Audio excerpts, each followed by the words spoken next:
जय श्री स्वामीनारायण। श्री स्वामीनारायण गुरुकुल रापर। आज हम कक्षा 7 विषय हिंदी सच्चा हीरा पाठ का अभ्यास करेंगे। आप सब जानते हैं कि दुनिया में सभी लोग एक समान होते नहीं। कुछ लोग ऐसे होते हैं कि जिनके पास ज्ञान की कमी होती नहीं, लेकिन वो लोग दूसरे के दुख और पीड़ा को दूर करने में रुचि नहीं लेते। तो कुछ लोग ऐसे होते हैं कि जिनके पास कोई ज्ञान नहीं होता, लेकिन उसमें ऊंचे दर्जे की सेवा भावना होती है, और हम ऐसे ही सेवा भावी व्यक्ति को सच्चा हीरा कहते हैं। तो आज हम इस पाठ में भी ऐसे ही एक व्यक्ति के बारे में जानेंगे। प्रस्तुत कहानी में व्यक्ति के ज्ञान के साथ साथ उसके कर्म को भी महत्व दिया गया है कि અહીંયા કને વ્યક્તિના જ્ઞાનની સાથે સાથે એના કામને પણ મહત્વ આપવામાં આવ્યું છે। अच्छा ज्ञान अच्छी बात है, लेकिन वो आचरण में नहीं है तो वो निर्थक है। कि सारू ज्ञान होवू એ સારી વાત છે, પરંતુ આપણું જ્ઞાન આપણા વ્યવહારમાં ના ઉતરે, આપણા આચરણમાં ના ઉતરે તો એ એકદમ નિર્થક છે। इस बात को रोचक तरीके से प्रस्तुत किया गया है અને આ વાતને એકદમ રોચક રીતે અહીંયા કને રજૂ કરવામાં આવી છે। તો હવે આપણે જોઈએ સચ્ચા હીરા એટલે કે સાચો હીરો। જુઓ, सूर्य अस्त हो रहा था। पक्षी चहचहाते हुए अपने अपने नीड की ओर जा रहे थे। એટલે કે શું થશે? ચહચહાના એટલે કે પક્ષીઓ કા બોલના, और नीड એટલે કે ઘોંસલા, જેને આપણે ગુજરાતીમાં માળો કહીએ છીએ। કે સૂર્ય આથમી રહ્યો હતો અને પક્ષીઓ કલરવ કરતા કરતા પોતાના માળા તરફ જઈ રહ્યા હતા। गांव की कुछ स्त्रियां पानी लेने के लिए घड़े लेकर कुएं के ओर चल पड़ी। पक्षीओ अवाज करता करता कलरव करता करता पोताना माळा तरफ जई रह्या हता अने गामनी केटलीक स्त्रीओ पाणी भरवा माटे पाणीना घड़ा लई अने कुआ तरफ चाली जती हती। पानी भरकर कुछ स्त्रियां अपने घर लौट गई, परंतु उनमें से 4 कुओं की पक्की जगह पर बैठकर आपस में इधर उधर की बातें करने लगी। हवे पहला तो जगत એટલે અહીંયા શું થશે કે કુએ કા ચબૂતરા એટલે કે તમે જોયું હશે કે કૂવો હશે એની આજુબાજુમાં ઓટલા જેવું કરેલું હશે એટલે શું કહેવાશે? કૂવાનો ચબૂતરો। અહીંયા કને ફોટામાં પણ આપેલો છે, તમે જોઈ શકો છો। અહીંયા એક चित्र आपेलू छे, एमां तमे जोई सको छो। पछी इधर उधर की बातें करना ई शुं है? एक मुहावरो से जेनो अर्थ थशे गप्पा मारना। जुओ, हवे केटलीक स्त्रीओ पाणी भरीने पोताना घरे तरफ पाछी आवी गई हती, परंतु एमांथी 4 स्त्रीओ कुआना चबूतरा उपर बेसीने इधर उधरनी એટલે કે ગપ્પા મારવા લાગી કે આમ તેમ આડી અવળી વાતો કરવા લાગી। बातचीत करते करते बात बेटों पर जा पहुंची। હવે વાતચીત કરતા કરતા વાત પુત્રો વિશે થવા લાગી। उनमें से एक स्त्री की उम्र सबसे बड़ी लग रही थी। હવે જે 4 स्त्री थी एमांथी एक स्त्री की उम्र मोटी लगती हती, एक स्त्री मोटी उम्र लगती हती। वो कहने लगी, भगवान सबको मेरे बेटे जैसा बेटा दे। कि भगवान बधाने मारा दीकरा जेवो दीकरो आपे। मेरा बेटा लाखों में एक है। हवे शुं थशे? लाखों में एक होना એટલે કે विशिष्ट होना, कि मारो दीकरो लाखों में एक छे। उसका कंठ बहुत ही मधुर है એટલે કે कंठ એટલે કે अवाज, एनो कंठ खूब ज मधुर छे। वो बहुत अच्छा गाता है अने ते खूब ज सारू गाय छे। उसके गीत को सुनकर कोयल और मैना भी चुप हो जाती है अने एनो अवाज सांभळीने कोयल अने मैना पण चुप थई जाय छे। लोग बड़े चाव से उनका गीत सुनते हैं અને લોકો બધા ચાવ એટલે શું થશે? લગ્ન અથવા તો પ્રબળ ઈચ્છા, બધા લોકો ખૂબ જ લગનથી એનું ગીત સાંભળે છે। હવે જો 4 સ્ત્રી હતી, એમાંથી એકની ઉંમર બહુ જ મોટી હતી, એને વાત કરી ચાલો કે ભગવાન બધાને મારા દીકરા જેવો જ દીકરો આપે, કેમ કે મારો દીકરો તો લાખોમાં એક છે, એનો અવાજ ખૂબ જ મધુર છે અને એ ખૂબ જ સારા ગીત ગાય છે। એના ગીત સાંભળી કોયલ અને મેના પણ ચૂપ થઈ જાય છે અને લોકો ખૂબ જ એકદમ લગનથી મારા દીકરાના ગીત સાંભળે છે। આ વાત કોને કરી? पहली स्त्री। उसकी बात सुनकर दूसरी स्त्री का मन हुआ कि वो भी अपने बेटे की प्रशंसा करे। હવે પહેલી સ્ત્રીએ પોતાના દીકરાના વખાણ કર્યા એટલે એ સાંભળીને બીજી સ્ત્રીને પણ ઈચ્છા થઈ કે તે પણ પોતાના પુત્રની પ્રશંસા કરે। उसने पहली स्त्री से कहा, वे एने पहली स्त्री ने कीधु, मेरे बेटे की बराबरी कोई नहीं कर सकता। शू थशे? बराबरी करना એટલે કે મુકાબલા करना, के मारा दीकरानी बराबरी कोई करी सके नहीं। वह बहुत ही शक्तिशाली और बहादुर है और मारो दीकरो खूब ज शक्तिशाली छे अने खूब ज बहादुर छे। वो बड़े बड़े बहादुरों को भी पछाड़ देता है, એટલે કે હારા ઘીરાના અને મારો દીકરો મોટા મોટા બહાદુરોને પણ હરાવી દે છે। वो आधुनिक युग का भीम है, भीम। અને શું કીધું કે મારો દીકરો આધુનિક યુગનો ભીમ છે। હવે પહેલી સ્ત્રીની વાત સાંભળીને બીજી સ્ત્રીએ શું કીધું કે મારા દીકરાની બરાબરી કોઈ કરી શકે નહીં, મારો દીકરો ખૂબ જ બહાદુર અને શક્તિશાળી છે, મોટા મોટા બહાદુરોને પણ હરાવી દે છે અને તે આધુનિક યુગનો ભીમ છે। यह सब सुनकर तीसरी औरत भला कैसे चूप रहती। હવે આ બંનેની વાત સાંભળી અને ત્રીજી સ્ત્રી કેવી રીતે ચૂપ રહે? वो बोल उठी, मेरा बेटा साक्षात बृहस्पति का अवतार है।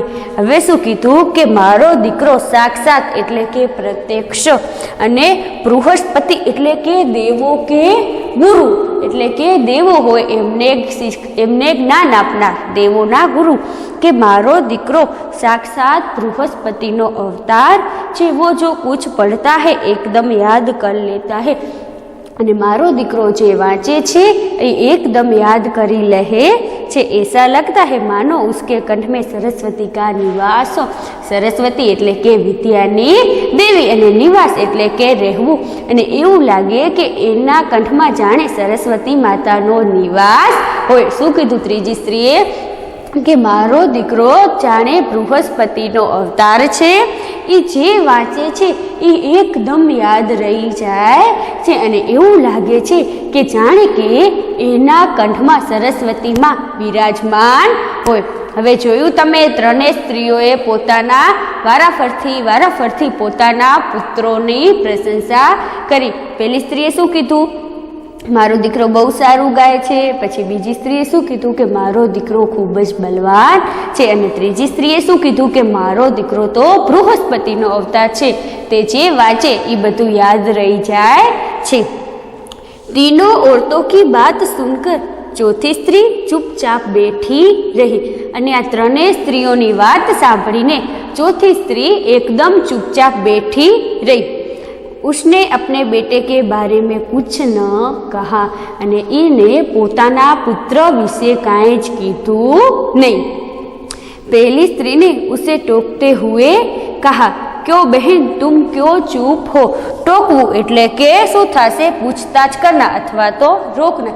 એટલે ત્રણ સ્ત્રી વારાફરતી બોલી પણ ચોથી સ્ત્રી કાંઈ બોલી નહીં અને ચૂપચાપ બેઠી હતી। એટલે પહેલી સ્ત્રીએ તેને ટોકતા કીધું કે કેમ બેન તું ચૂપ છો? તું તારા દીકરા વિશે કેમ કાંઈ બોલતી નથી? તું પણ તારા દીકરા વિશે બારે મેં કુછ બતાવો, એટલે કે તું પણ તારા પુત્ર નહીં, तू पण तारा पुत्र विषे काई बताव, तू पण काई के। चौथी स्त्री ने बड़े सहज भाव से कहा, एटले चौथी स्त्रीए एकदम सरल भाव थी कीधु। मैं अपने बेटे की क्या प्रशंसा करूं, कि हूँ मारा दीकरानी शू प्रशंसा करूं। वो ना तो गंधर्व सा गायक है, न भीम सा बलवान है और न ही बृहस्पति सा बुद्धिमान। गंधर्व એટલે શું થશે? દેવલોક કે ગાયક, એટલે કે જે દેવલોકમાં ગાતા હોય એને કહેવાય ગંધર્વ। એટલે શું કે હું શું મારા દીકરાની પ્રશંસા કરું? એ નથી તો ગંધર્વનો ગાયક, નથી તો ભીમ જેવો બલવાન એટલે કે ભીમ જેવો શક્તિશાળી, અને નથી તો બૃહસ્પતિ જેવો બુદ્ધિમાન। कुछ समय बाद जब वे सब घड़े सिर पर रखकर लौटने लगी, तभी किसी गीत का मधुर स्वर सुनाई पड़ा। હવે થોડાક સમય પછી જ્યારે એ ચારે ચાર સ્ત્રી માથા ઉપર ઘરા રાખી અને પાછી જતી હતી, ત્યારે જ કાંઈક ગીતનો એટલે કોઈક ગીતનો મધુર અવાજ સંભળાયો। सुनकर पहली स्त्री बोली, सुनो मेरा हीरा गा रहा है। तुम लोगों ने सुना ने उसका कंठ कितना मधुर है। એટલે પેલી સ્ત્રીએ શું કીધું કે જુઓ સાંભળો, મારો હીરો ગાય છે। તમે લોકોએ સાંભળ્યું ને કે તે કેટલું મધુર ગીત ગાય છે। वो लड़का गीत गाता गाता उसी रस्ते से निकल गया। हजी तो पेली स्त्री कहती हती कि जुओ आ मारो हीरो गाय छे अने तमे जोयुं ने ए केटलुं मधुर गाय छे। एटली ज वारमां एनो दीकरो हतो ए गीत गातो गातो ए ज रस्ते थी निकली गयो। उसने अपनी माँ की ओर कोई ध्यान नहीं दिया अने तेने पोतानी माँ तरफ कांई ज ध्यान आप्युं नहीं। इतने में दूसरी स्त्री का बेटा उधर से आता दिखाई दिया અને એટલી જ વારમાં બીજી સ્ત્રીનો દીકરો પણ આવતો જોવા મળ્યો, આવતો દેખાણો। दूसरी स्त्री ने उसे देखकर गर्व से बोली અને બીજા નંબરની જે સ્ત્રી હતી એ પોતાના પુત્રને આવતો જોઈ અને એકદમ ગર્વથી બોલી, देखो वो मेरा लाडला बेटा आ रहा है। કે જુઓ એ મારો લાડલો દીકરો, લાડકો દીકરો આવી રહ્યો છે। शक्ति और सामर्थ्य में इसकी बराबरी कौन कर सकता है। કે જુઓ મારો દીકરો આવે છે અને શક્તિ અને સામર્થ્યમાં મારા દીકરાની સરખામણી કોણ કરી શકે છે। वो यह कह रही थी कि उसका बेटा भी उसकी ओर ध्यान दिए बिना ही निकल गया। અને હજી તો બીજા નંબરની સ્ત્રી કહેતી જ હતી એટલી જ વારમાં એનો દીકરો એના તરફ ધ્યાન દીધા વગર જ નીકળી ગયો। वे कुछ आगे बढ़ी तो एकाएक तीसरी स्त्री का बेटा उधर से संस्कृत के श्लोक का पाठ करता हुआ निकला।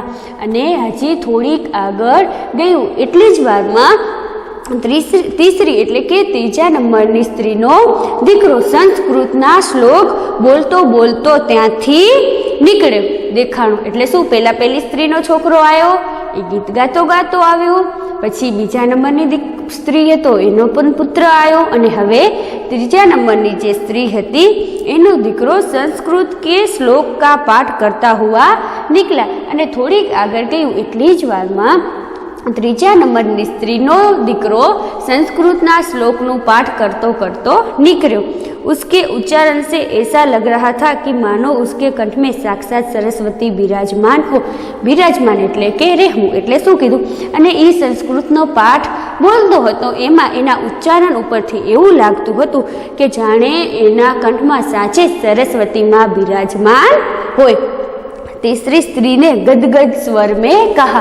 गदगद એટલે કે भावपूर्ण, एकदम भावपूर्ण रीते कीधु कि देखो यही मेरी गोद का हीरा है। कि जो आप आज मारा खोड़ानो हीरो छे। उसे कौन बृहस्पति का अवतार नहीं कहेगा। बृहस्पति એટલે કે દેવોના ગુરુ। અને તમે જો આને કોણ નહીં કે બૃહસ્પતિનો અવતાર, परंतु उसका बेटा भी माँ की ओर देखे बिना आगे बढ़ गया। અને એનો દીકરો પણ બંને સ્ત્રીઓની દીકરાની જેમ જ એની માના બાજુમાં જોયા જ વગર આગળ હાલો ગયો। वह अभी थोड़ी ही दूर गया था कि चौथी स्त्री का बेटा भी अचानक उधर से आ निकला। અને હજી એ થોડીક જ આગળ ગયા હતા ત્યારે અચાનક જ જે ચોથા નંબરની સ્ત્રી હતી જેને પોતાના દીકરા વિશે કાંઈ જ કીધું હતું નહીં, એ પણ અચાનક જ ત્યાંથી નીકળ્યો।